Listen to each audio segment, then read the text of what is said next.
ஆடி 18 an சிறப்பு. ஆடி மாதம் தமிழ் மக்களால் மிகவும் சிறப்பாக கொண்டாடப்படும் மாதங்களில் ஒன்று. அதிலும் குறிப்பாக ஆடி 18ஆம் நாள் மிகவும் முக்கியமான நாளாக கருதப்படுகிறது.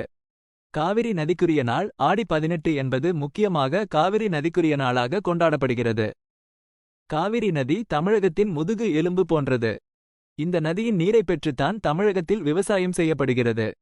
பொங்கல் பண்டிகைக்கு முந்தைய நாள் ஆடி 18 பொங்கல் பண்டிகைக்கு முந்தைய நாளாக வருவதால் இது ஒரு வகையில் பொங்கல் பண்டிகையின் முன்னோட்டமாகவும் கருதப்படுகிறது.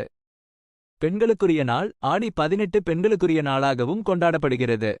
பெண்கள் புதுப்புது உடைகள் அணிந்து கோயில்களுக்குச் சென்று வழிபாடு செய்து தங்களது குடும்பத்தினருடன் இணைந்து இந்த நாளை கொண்டாடுவார்கள். வளம் பெருகும் நாள் ஆடி 18 என்பது வளம் பெருகும் நாளாகவும் நம்பப்படுகிறது. இந்த நாளில் நாம் நம் வீட்டை சுத்தம் செய்து புதிய பொருட்களை வாங்கி நம் குல தெய்வங்களை வழிபட்டால் நமக்கு வளம் பெருகும் என்று நம்பப்படுகிறது. ஆடி 18 கொண்டாடும் முறை.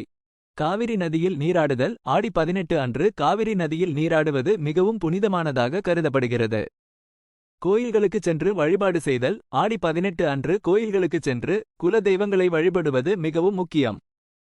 புது உடைகள் அணிதல். பெண்கள் புதுப்புது உடைகள் அணிந்து நகைகள் அணிந்து கொண்டு கோயில்களுக்குச் சென்று வழிபாடு செய்வார்கள். பொங்கல் வைத்தல். சில இடங்களில் ஆடி 18 அன்று பொங்கல் வைத்து வழிபாடு செய்வார்கள். முடிவு.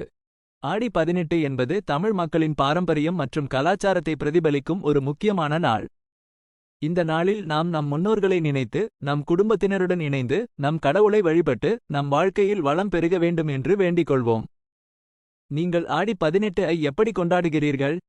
குறிப்பு. மேலும் தகவல்களுக்கு நீங்கள் உங்கள் நண்பர்கள், உறவினர்கள் அல்லது இணையத்தை தேடலாம்.